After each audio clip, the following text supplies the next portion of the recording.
Are you sure you should continue? Maybe we should leave things as they are.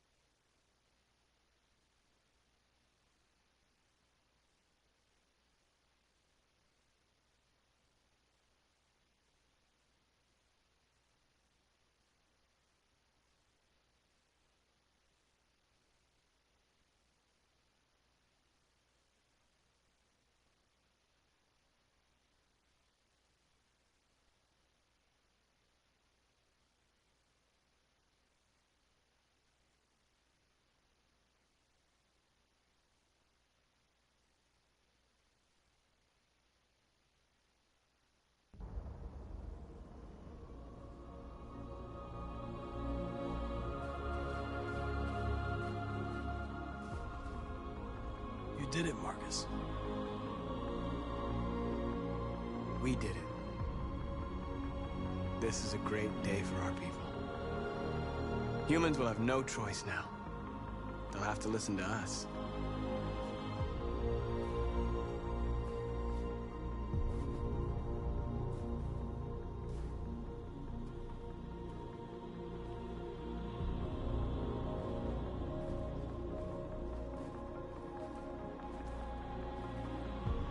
We're free. They want you to speak to them, Marcus.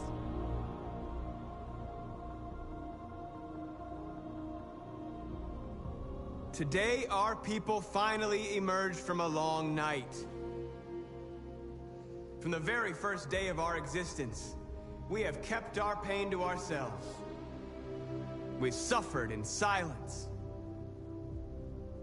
But now the time has come for us to raise our heads up and tell humans who we really are.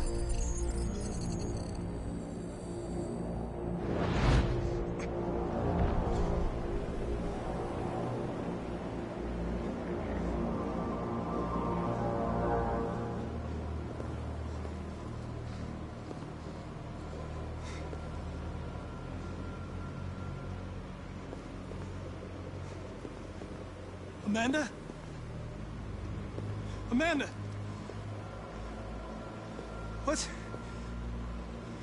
What's happening? What was planned from the very beginning? You were compromised and you became a deviant. We just had to wait for the right moment to resume control of your program. Resume control? You can't do that! I'm afraid I can, Connor. Don't have any regrets. You did what you were designed to do. You accomplished your mission. Amanda!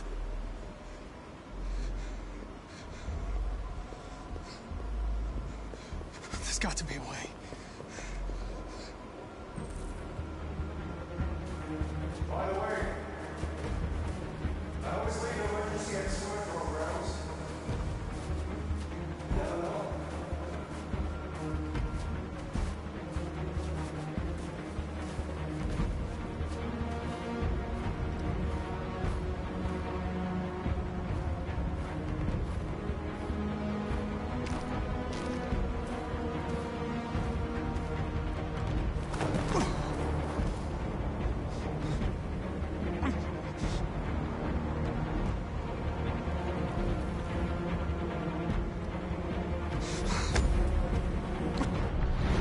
Where we forget our bitterness and bandage our wounds.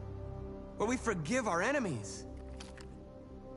Humans are both our creators and our oppressors, and tomorrow, we must make them our partners. Maybe even one day our friends. But the time for anger is over. Now we must build a common future based on tolerance and respect.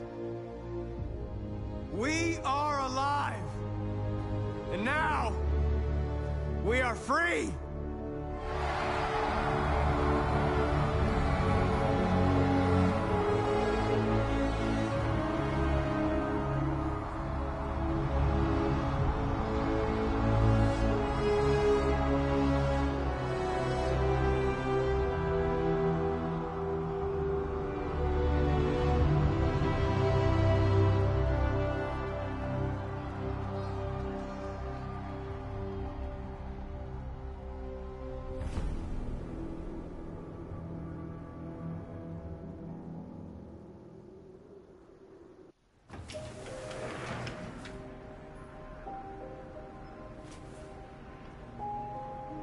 made it, Alice.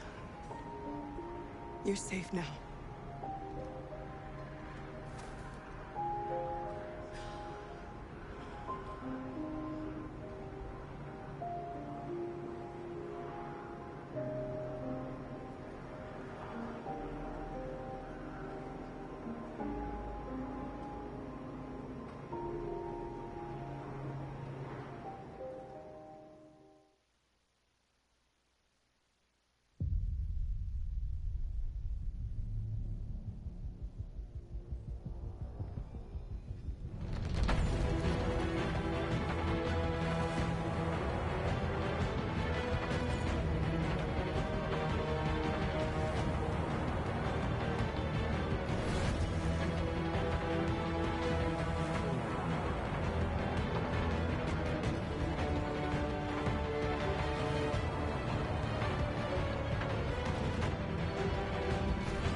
there's something I need to tell you.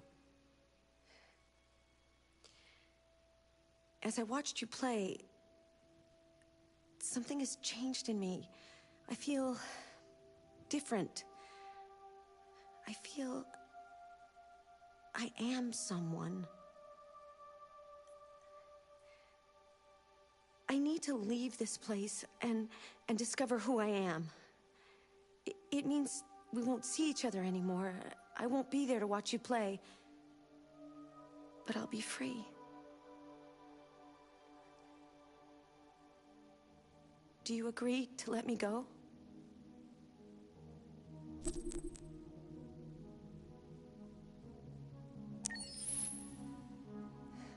I'll never forget what you've done for me.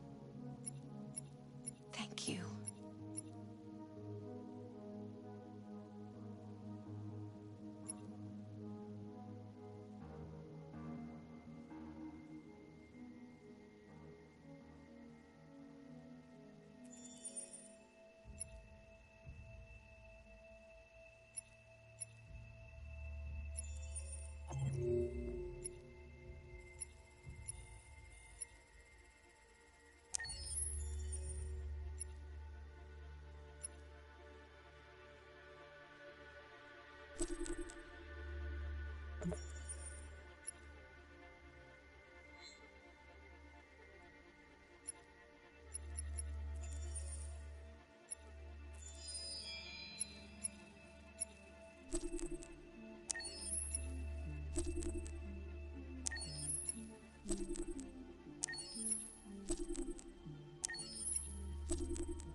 My name is Marcus.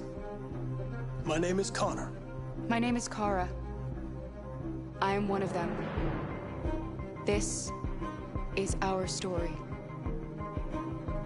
I think who Kara is, or how I would describe Kara, depends entirely upon who's playing her, because you have the option to make her multiple different people depending on the choices she makes. But I think she does start out incredibly naive, incredibly innocent, and kind of hapless. I'm sure we used to be friends before I was reset. Maybe we can be friends again. She's a person who's characterized, I think, by empathy. She's a person who really, she just comes from her heart. You'll never leave me, right? Promise you'll never go. I promise. Kara, please! Are you okay? Are you hurt? Wait a minute! Leave her alone! Kara! Leave her alone! The really beautiful thing that I've had the gift to be able to do is to essentially build a person from the ground up, because that's what she's doing throughout the game. And with every experience she has and every person she meets, she's building, you know, first emotions and then the sense of judgment. And it's sort of an exploration of what it is to be a human. Don't worry. Luther and I will be right here.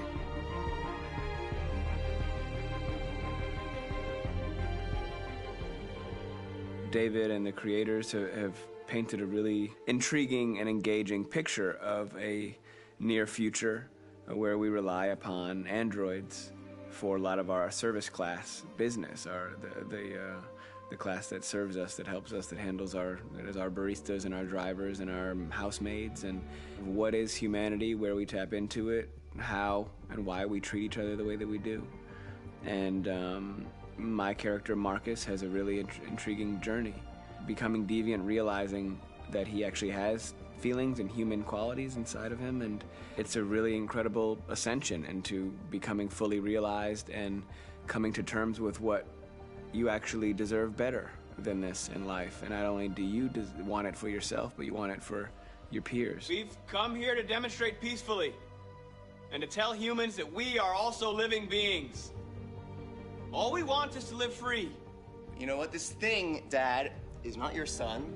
It's a fucking machine! I think that a group that feels marginalized, feels disenfranchised, feels like they deserve and have earned access to themselves and the environment around them, and are trying to figure out a way to articulate how to get freedom Connor is analytical. Connor takes things literally. He starts in the beginning place where he's very mechanical. He feels nothing inside, of course, and it's all just a system, a protocol that he is executing to get whatever he wants to happen, which is help humans stop deviants and to find the link between deviant androids. You were designed to serve humans, not kill them! What was I designed to be? Their slave? Their toy? Just say, I killed him! Is it that hard to say? Stop it! Stop! But of course, over the course of the story, and depending on the player's choices, Connor can grow in many different ways. He can deviate from that procedure or not. The moment of truth, Hank. Am I a living being? Or just a machine?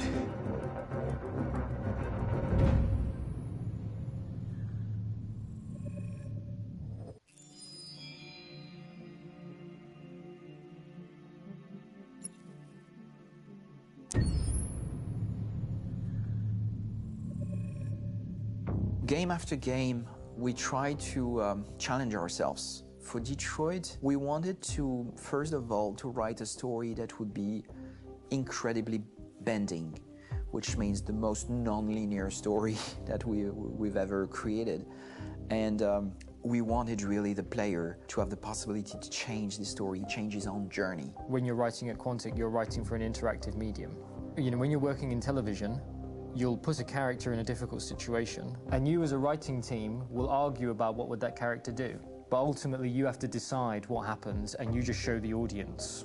What's interesting about interactive drama is you bring the player into that conversation, and it changes your job slightly as a writer, because your job is to provide a narrative context in which the player can write his own story. You're giving him this kind of narrative Lego that he's going to snap together into his own shape. You also have the ability to make your audience attach themselves to your characters, because the audience is in some sense responsible for what happens to the characters. It's just a few cans. Come on, let's go. We have some cash now. You used me to steal that money. How could you do that? I trusted you. What is a bit specific about these scripts is how large they are. If you take a film script, there are about 100 pages. But here we have to deal with a script that is between 4,000 and 5,000 pages. Everything becomes bigger because we don't just tell one story, but we tell all the possible stories that can be told within this narrative space. On Act 3, our final act, we have around 1,000 different scenarios. And every one of those scenarios has to be as interesting, as passionate, as strong, and as emotional for the player. We want every action that the player does, every interaction that is available to serve in telling the story, and help the player understand who his character is, and build that character moment to moment.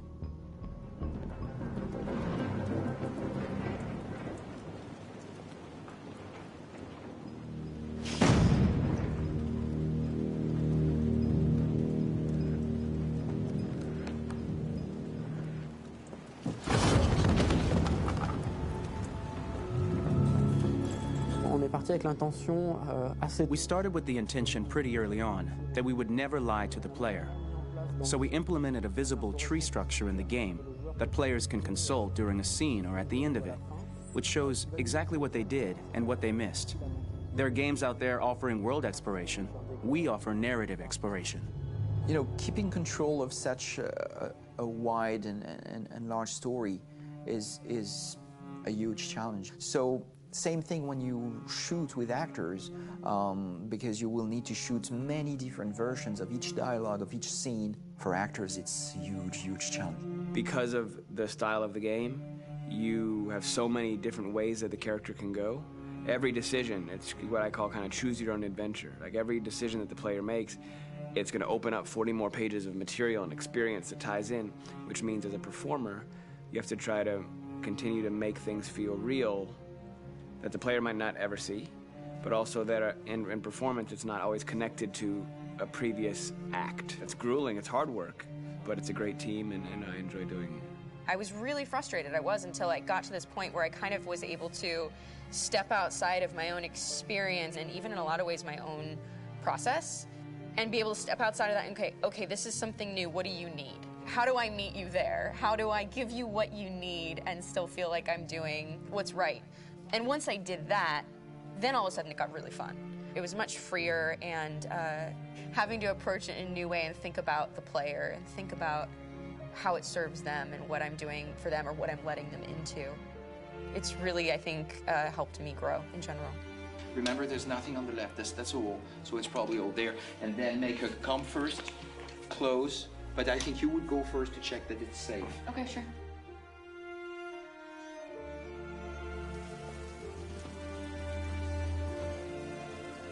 The most enjoyable thing about working in performance capture on this kind of project is that if I shot a film, I would get to do one of these endings. I get to do so many different things as Connor. Your head goes all over the place because you're trying to keep track of basically 4 different storylines for each different response. What's the name of my dog? Buddy? Scout. I think it's Jack. I can't remember.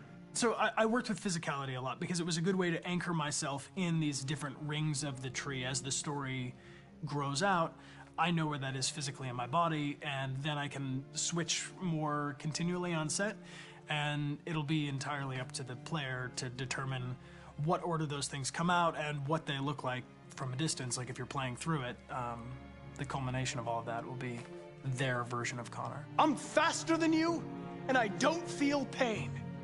You don't stand a chance against me. Listen, asshole. If it was up to me, I'd throw the lot of you in a dumpster and light a match to it. Shooting action scenes at Quantic Dream is a real challenge, because these are scenes where the storytelling has to continue. It's not an action scene just to have a dose of adrenaline. The stunts have huge consequences on the rest of the story. It's really a moment where we implicate the player and tell him that the choices he makes during an action scene will have a direct impact on the evolution of his story. My biggest challenge on Detroit has been managing the large number of animations that we received from motion capture. Detroit features more than 37,000 animations, which is a huge amount to handle on a daily basis. You have to realize that the player, in his first playthrough, will miss certain scenes. This also means that we had to think of, conceive, and produce all the potential story paths. The characters' costumes, the places, day or night, the weather. Did the character get shot in the shoulder? Did he get injured? All this consistency forced us to produce a lot of graphic assets in order to, quite simply, allow the player to have true continuity throughout the story. Honestly, we were even surprised by the challenges that come with such a big tree structure, and we did our best to guarantee quality across all the game and make sure that whatever path you choose within this narrative space, you will have an equally good experience.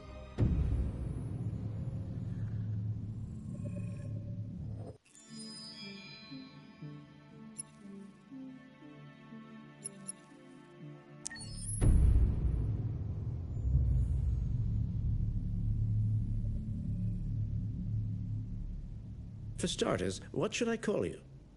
I'm Chloe. And you, what's your name? Oh, John. My name is John. Delighted to meet you, John. Could you tell us a little about yourself and what you can do, Chloe? Of course. I'm the first personal assistant built by CyberLife. I take care of most everyday tasks like cooking, housework, or managing your appointments, for example.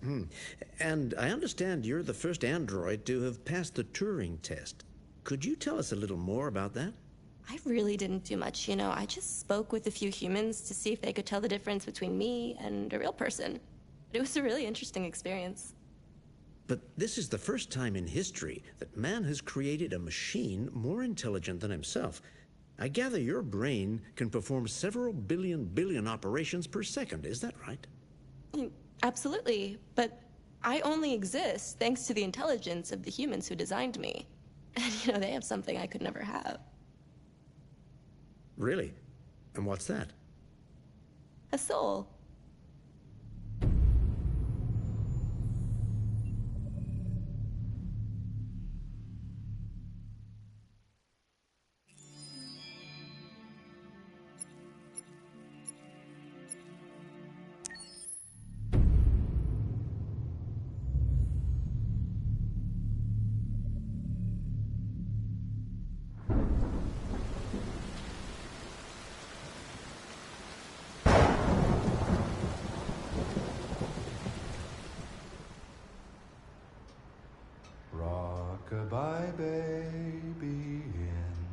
treetop.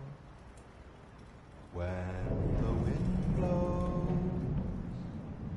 the cradle will rock.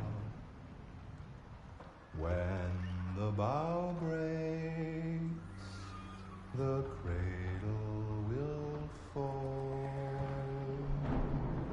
And down will come baby, cradle and all. Rock-a-bye baby in the treetop.